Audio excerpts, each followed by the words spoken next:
All right, welcome everyone. We're Semblance of Sanity. I'm Caleb. I'm Jacob. And we're here for Ranking of Kings, episode 21. Everything is resolved as far as the danger. Danger-wise? Yeah. Yes. Yeah, it's A-O-kun. Yeah. Mm-hmm. Yeah. Uh-huh. Yeah. Because he's been, I don't know. He went, oh. Already been crushed, you know? Right, exactly. Yeah. Yeah. You know, he's in a bit of a tight situation, but I'm sure he won't be getting out of it. No. Yeah. No, I'd put a better chance of Miranjo getting out of her mirror than he has of getting out of that. Actually, that rock there. Yeah.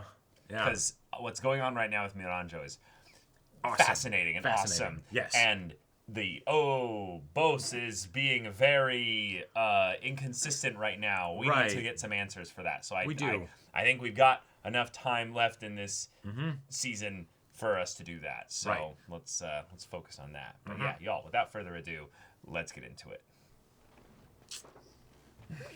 Okay, good. Okay. We have no fight. I'm here to deal with her. Yeah. Yeah.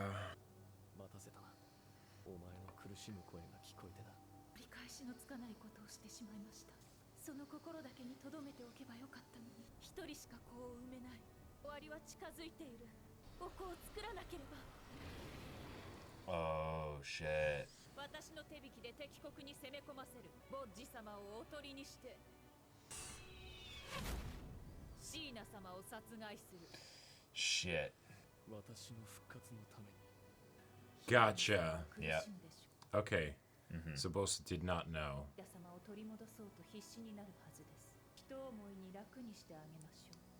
Holy shit. Just the trail of dead and bodies. Yeah. Oh. Gotcha. So Bosse sitting down there was basically letting Miranjo play it out. Because he's not going to stay in Daida's body. Right. Oh. Okay. Oh, but this is interesting. She didn't, yeah, that's fascinating. Yeah. Because when she said that, I got the sense that Bosse did not hear that, and that was intentional. No, I think she can't bear to tell him. Right. Yeah. So there is a redemptive sort of thing to Bosse's kind of letting Miranjo kind of have a bit of this play out so that he can write it as much as possible towards something even better in the end.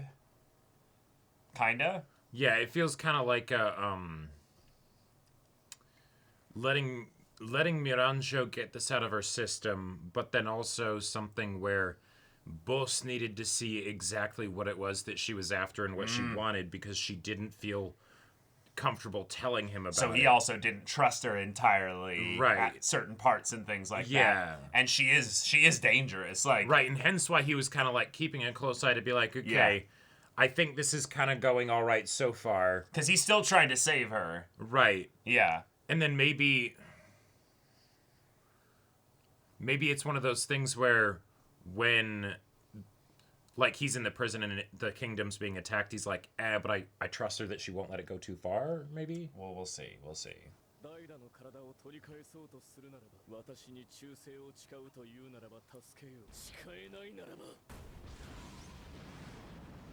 Oh. Okay, no, so he's not entirely against her plan.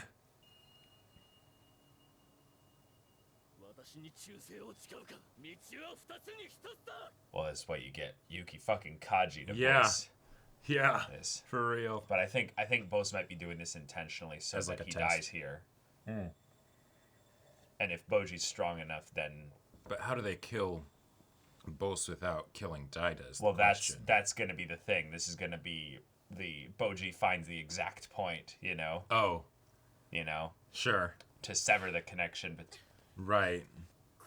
Oh, he's holding his hand. Oh. Yeah. Yeah, this is what's the right thing to do. Right. This is also a test of his character then. Yeah. Oh, that pan with the camera. That's so good. Okay. Oh, and yes, Domas is first! Yes! Yes, character development! Character arc! Let's go! Yes! Fuck Fuck yeah! Man, clench that fist. I loved seeing who's first here. Like, this is so good. Yep. Oh yeah, and of obvious course it's Bepin's hard, but like, you have to I'm do getting it. Dyda back.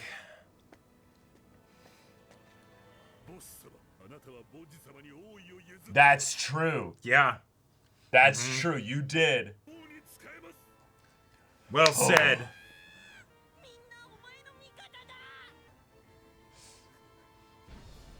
Oh shit. Oh. Yeah, they've all taken big Yeah. wounds here. Yep. They're all scared. They're all... So you go first, Yeah, Boji. exactly. You're the king. Lead them. Oh boy! This is so good!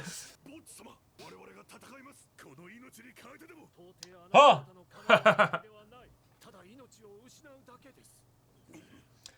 Despa. Even so. Yeah. Whoa! Save him! Oh. Oh. Yeah. Oh, move out of the way.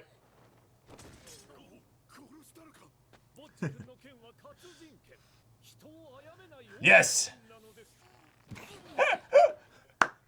He's like, bah.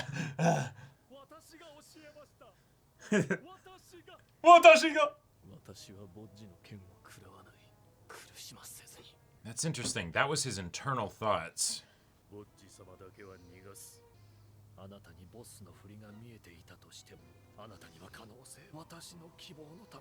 Oh, to save your brother, yeah. Or to have So someone of course like their that's brother why again. he developed it in the first place. Yeah. Well, yeah, because he actually couldn't save Oken with his abilities. That's the whole... Smiling. Set face. Feels so familiar, and yet it's so different than the last time these two fought. Whoa. Shingeki no Kyojin. Yeah, yeah.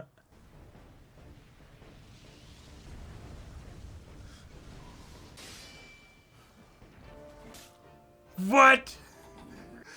Yeah!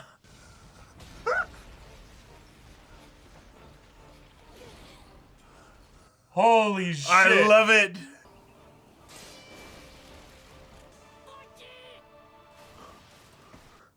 Oh my god. These visuals are so perfect. And the third. It still sends him back down. Right. My man is playing like Sekiro right now. He's just he's like, it's not parries. unblockable. I'm parrying it, no damage. Oh. Yeah, let's see it.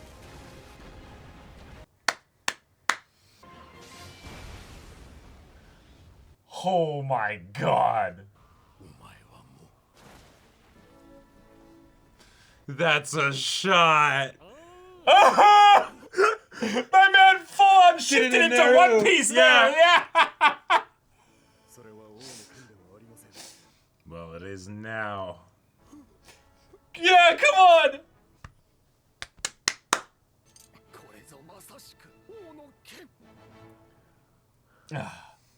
I'm really happy right now.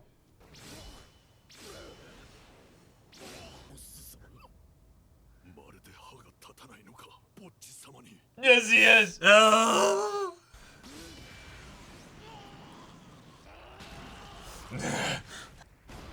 None of it was gonna hit me anyway. Wow. That is amazing. Oh, maybe that's the issue. Bosse needs to die, but Boji's swordsmanship won't kill him. Right, but yeah, so then how do they get Bosse out of Dyda? Right. They have to swap. He has to willingly swap in some ways with Dyda. Sure. So he'll be in there, but that's the way they can save Bosse eventually as well. Wow. Love, yeah. It feels so poetic, too, that Dyda's still experiencing this and able to then learn the lessons, basically. Right. Even though he's not the one piloting, you know? there's a lot of opportunity for when Daida comes back to grow Miranjo. so much. It's all you can do just to breathe. Yeah.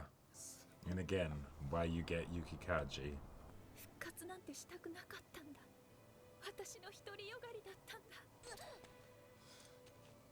Yeah. Go. Go. Yeah.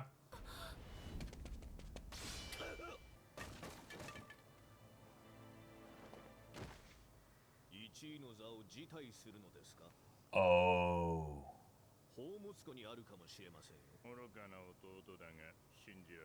He was offered first place. Yeah. Oh. Yeah. They were like, shit, we almost got him. Yeah. Yeah. Yeah. Yeah. God, the amount of guilt that he's carrying. Yeah. Yeah. Oh, shit.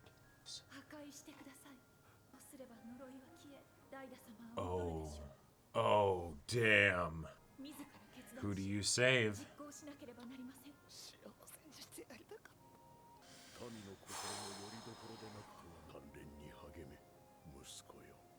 You have to find option C here.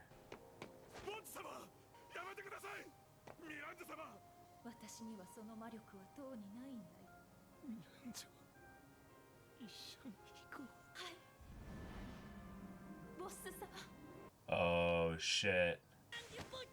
Yeah, exactly! Yeah.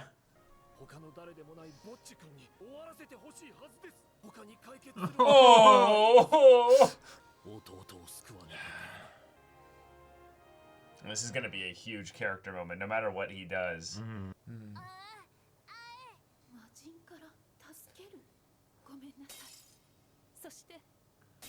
What if she went back into her body?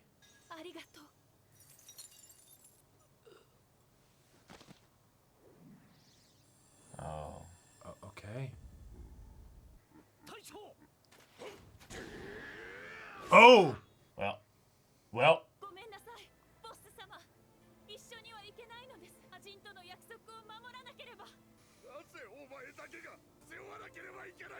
Is he gonna swap places? Or go with her?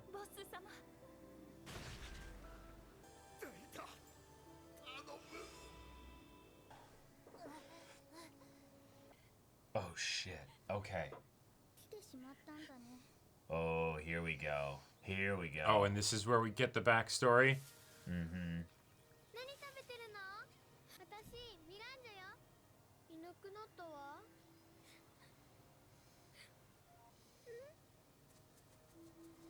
Yeah, after she lost her mom, I'm guessing. Yeah.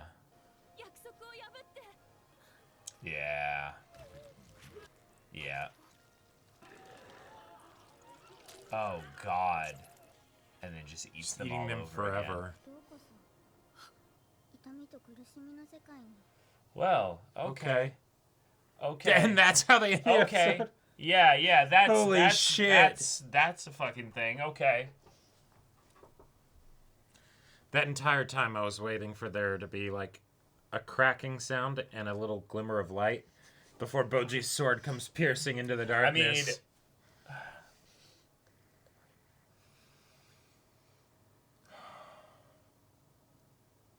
I'm trying to rack my brain, like...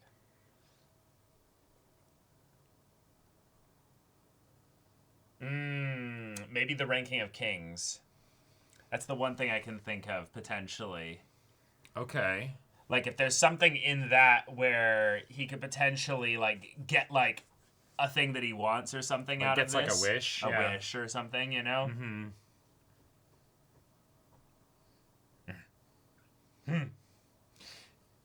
Actually, that'd be interesting. If you can make a deal with the devil, what if it wasn't an, you give me this, and then I'll do this for you? What if it was an, I'll do this for you, and then you do something for me? You know, if I give you this, will you, let Miranjo go?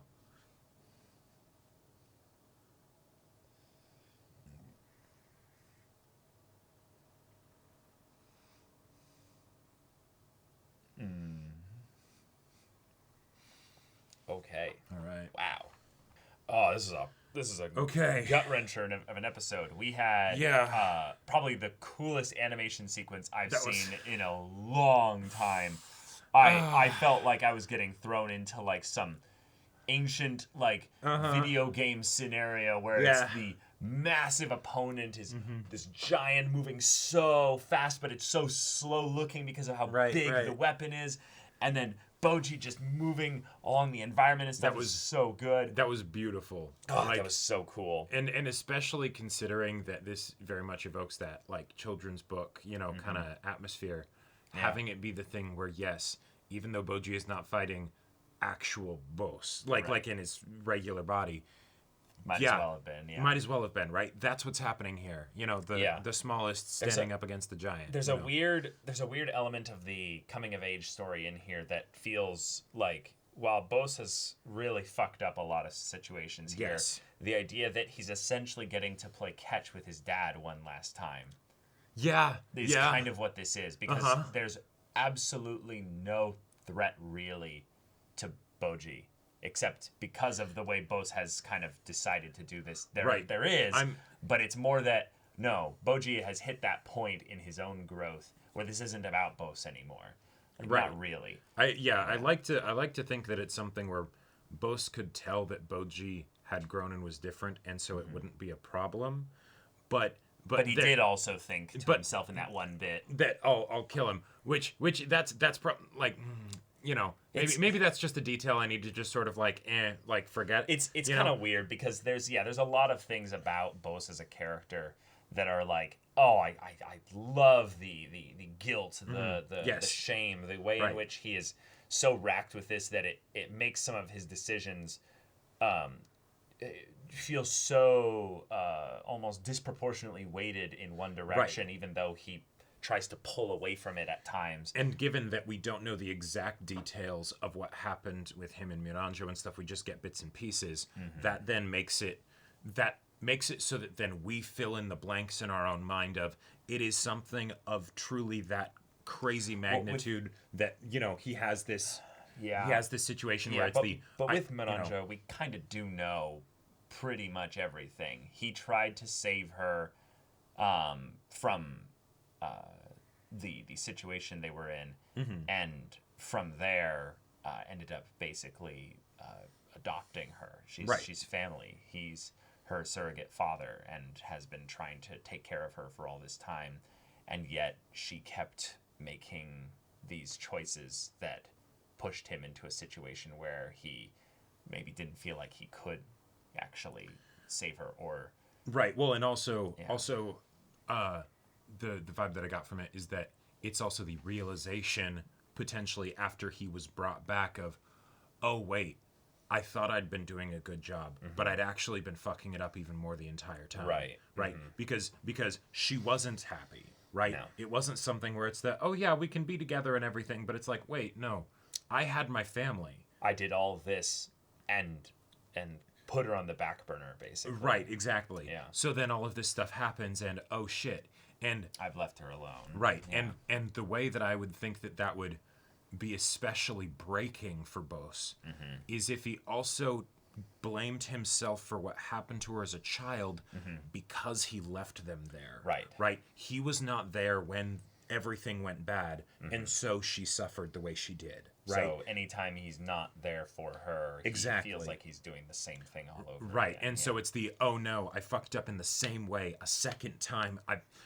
With damn the it, same person. You know, and now there is nothing that I could do that would possibly balance out for that. So I will do literally whatever this person wants. And you know, and because of the situation that Miranjo was in, she was so fixated on trying to fix Bosse's suffering that they both ended up causing this whole problem by trying to look out for each other, but not actually communicating what they needed individually. So it's a classic miscommunication relationship scenario, but it's one where the consequences are so far-reaching beyond their one-on-one dynamic that it makes Bosse especially feel like a really shitty person every time he kind of resolves to handle things with Boji, because it's wait, so you're still going to double, triple down on this, right? Like you're still going to kill your own son in order to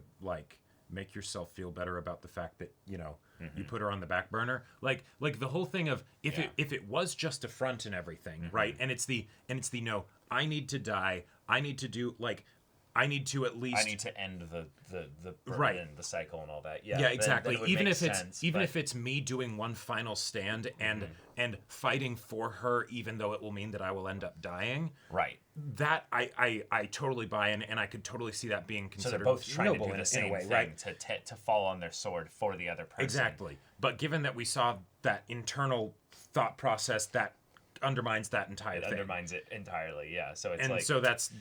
Yeah. Can we just choose to ignore it? Maybe. But right. Yeah. Yeah. Right. But also, we just had a really cool moment that this whole episode was built around, which was Boji stepping up to his father and being like, "Yeah, I'll stop you. You're doing something wrong here." And the way Bosse kind of set it up in such a black and white, you have to do this or I will kill you. It feels like the classic, like, I'm going to become the villain for the sake of someone else, and it's the yeah, we get it. Right. And he's a conflicted person in general, so a lot of his internal state might just be all kinds of whack. But the fact that not only Boji stood up, but our boys, all the ones like on his side, stepped up in their own individual ways that made sense for their characters, because they've all gone in their own little journeys. Maybe Bebin's the least amount of a journey thus far, because he was just awesome from the start. Right. He just, in some ways, had the unfortunate thing of being one of the weakest of the four, so he, gets wrecked pretty hard. Yeah. Yeah, he was out of the story for a bit because of Obvious, but yeah, it's the, like, I loved all of the things that each of them brought to the table in that moment. Yes. I love the order in which they did them. Yes. Right? Having Damas go first. That was... Fuck yes. Yes. Fuck yes. Yes, you Jamie Lannister son of a bitch. Yes, exactly. But then, of course, Dorsch, Dorsch with the, like, he almost realizes that he was scared to the point that he wasn't moving. So when Domas moves, he's like, well, fuck yeah, I'm moving too. Right. And he stumbles forward. The fact that he even physically can't walk forward. He hobbles forward. Yep. And that's so good. And then Bebin, of course, just like, yep, I'm going up. But Bebin's thing, being that he's the weakest of the four, I would say pretty definitively. Yeah. He's shaking. He's afraid. He's scared. Right. But he doesn't show it at all in his face. It's just his body involuntarily knees knocking, and it's just yeah. And then Appius. Appius at the end. The most conflicted of the four. The most conflicted. The last one. And it's so fitting that he gets the final word of the no boss. You named Boji king. You're not king anymore. Yeah. We serve the king. Oh, like it's just such a moment. Yeah.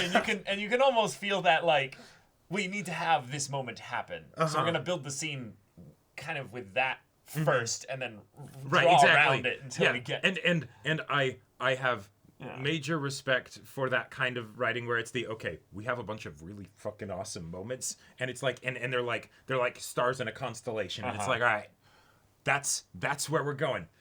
You might have to bear with us a little bit on some of the paths in between the stars, but trust us. It might be a little wonky on the way there. Yeah. But trust me, this is gonna be a hell of a ride. Right, for sure.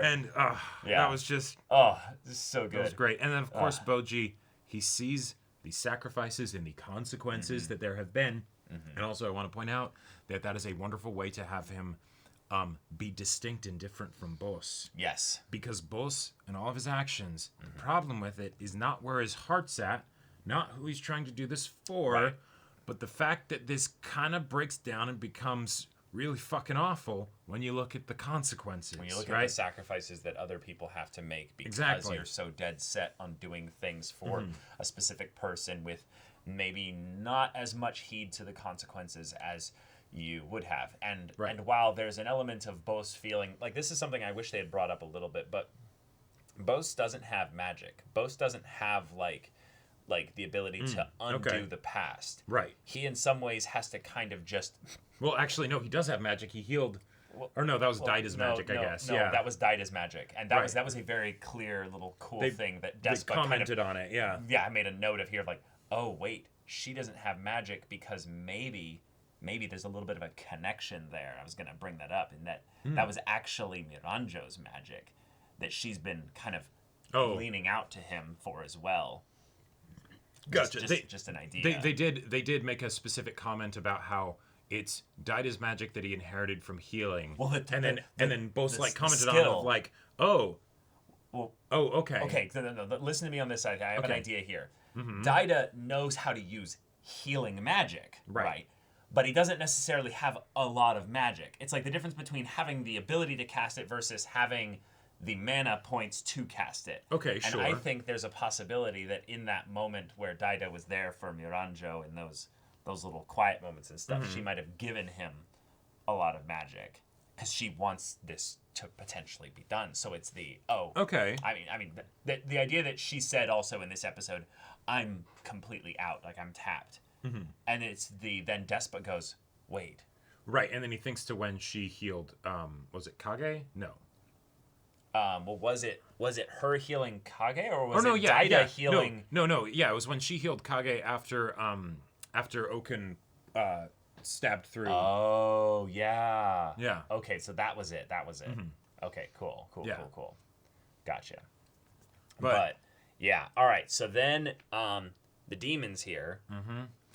We still didn't get the full backstory with Miranjo and the demon, but there's more episodes in the show. And we ended with her being in a form of hell. Yep. And what I really like about this is that, if anything, this end is basically saying, no, we're going to give you now the full backstory in the next episode, which is going to be like, probably not a full episode's worth, but like, the first 5 minutes or maybe 7 minutes. Right. Given how little screen time we've had dedicated to backstory with Miranjo so far, like there was that bit with her and her mom, but other than that, it's been very little. I think we can make a lot of progress in that department in a very short amount of time. Yeah, exactly. Yeah. And we can almost wholly focus it on her childhood time with the demon. Yeah. And then how the demon ended up getting involved with Bosse as well.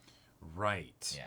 Because there's an element of, if their whole thing is wanting to share each other's burdens, because the way Bosse taught her was that she's kind of doing a merging of what her mom tried to teach her and what Bosse taught her by example. Okay. Is that you build your happiness on top of other people's happiness. Right.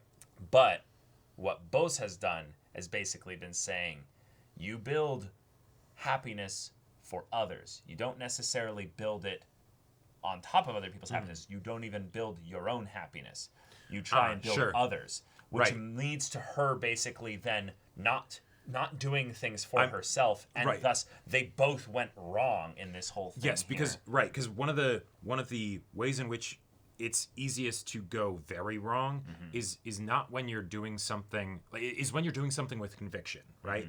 And so, you're too certain. Right, exactly. Because if you're certain that, like, say you're helping someone else, well then maybe you end up walking over a bunch of other people because you're like, no, it's important that I need to help this person, know, and so you don't really think about it. Yeah. Whereas if it's something where it's like maybe it's the helping myself, maybe oh, okay, with that one specifically, make sure it, like you keep that in balance or something like that. Yeah. But yeah. But they basically both kept moving forward and didn't really look to the side. Nope. And now they're both alone. They only have each other, which is in some ways kind of what their life decisions led towards them both getting and kind of showing them what they wanted. But then surprised they don't even get that. They don't even get that because... And I believe directly as a result of the things that they did before then, because the whole situation with the demon with Miranjo, granted... There's still some we more don't, context. We don't know what we need more context. Right. But I get the feeling she wouldn't necessarily have broken the promise to it and had this whole problem if not for the fact that she was working so hard to try and make Bosse be happy. Or make Bosse eventually go back to being with her, just with her, and having her be the only focus, because she can see that Bosse must feel trapped. He feels stuck in this situation. And really, it's like, girl, that's projecting. Yeah, it's projecting. Like he was actually very happy. He just didn't realize how unhappy you were. Yeah. Yeah. And You know, I almost would love to see a what if situation where it's the not like actually happening or whatever, but just like Miranjo thinking about it of oh, what if I had been more open? What if I had talked to them about it? You know, I'm sure Healing would have been willing to like, you know, welcome you into the family basically. Like, but sadly it didn't go that way. Yeah. Now, did we get any stuff earlier in the show of Miranjo and Bosse and the demon? I don't remember. I don't believe so. Not of the three of them together. Okay. No. Okay, then that's what we need. That's kind of the final piece of the Bosse puzzle that I feel like is needed here. Because when he died, the demon took him there. Well, I don't know if the demon was shown, but they talked about the whole idea of Bosse making a deal of, and maybe the demon was present for it, of give me the strength of that one of my children will have, you know? That way he would truly be the strongest king and all that stuff and all that. Right. But I think that's yeah. I can't remember if the demon was actually present for it or if we just saw them planning to do that. But yeah. But okay. All right, this is going to be a fun show to kind of take all the pieces and track kind of on like a whiteboard when it's all over, because I really want to do that because I feel like it's going to get a lot of fun rewatch value. But for now, Boji, I don't know if you're gonna still try to save her here. I think he is. You're gonna have to pull out all the stops because you are not magical. I mean, you are the bestest boy. Right, you're a giant. You're magical in my heart, but you know, like. Right, I don't know how this could get a little tough. Swords are no more use here. Right, I want it to be something where he goes down and like. I feel like the fact that we were shown Miranjo's body and that it's still around and it's frozen in ice or whatever, I feel like that's important. That's very important. But yeah. Okay. In that respect, that is one of the ways in which I feel like Bosse has been trying to do what he can to prepare as best as he can to avoid Miranjo hurting herself in her pursuits by setting a bunch of blockers. In the same way that like a father watches out for a kid as they run around outside. Is you basically let the child play in the playground. Okay, so but while that's happening, I'll just take care of your body and, you know. Right. I'm doing the things to make sure you don't really hurt yourself. Like you can fall and get your face scuffed in the dirt and stuff, and that's okay. That's experience. But no, I'm not gonna let you really fuck this up too much. Okay. And maybe that could be a part of it. But all right. Only other thing to mention is that given that there's the only conflict that seems to remain for like season 1 is saving Miranjo, and who knows how long that'll take. I don't know if I've ever seen a situation where we have a 2-cour anime that could end up potentially having 2 whole episodes of falling tension, where it's like, because if the fight with Bosse is the like climax, you know, like there's still other things that need to happen, but like I love the idea of having 2 episodes where we can still get the progression with Miranjo, but we can also have potentially a lot of time for just breathing and letting all of the events that have happened just sort of sit and sink in and all of that stuff. Who knows how the last 2 episodes will actually end up being, but I don't know. I think that's very, very fitting for a show with this kind of tone. Okay. Yeah. But y'all, thank you so much for watching this episode's reaction and discussion. If you want to see the next episode's reaction and discussion right now, though, go check out the link in the description below for our Patreon. You can get an early access there. You can watch full-length timer reactions there, and all this comes with Discord access, so you can chat with us in the community there about the show, about anime in general, and also be sure to check out our Twitch channel. We stream every weekday. The info's in the description. Yes, if anything that interests you, we'll see you there. But until then, we're Semblance of Sanity. I'm Caleb. I'm Jacob. And we'll see you all next time.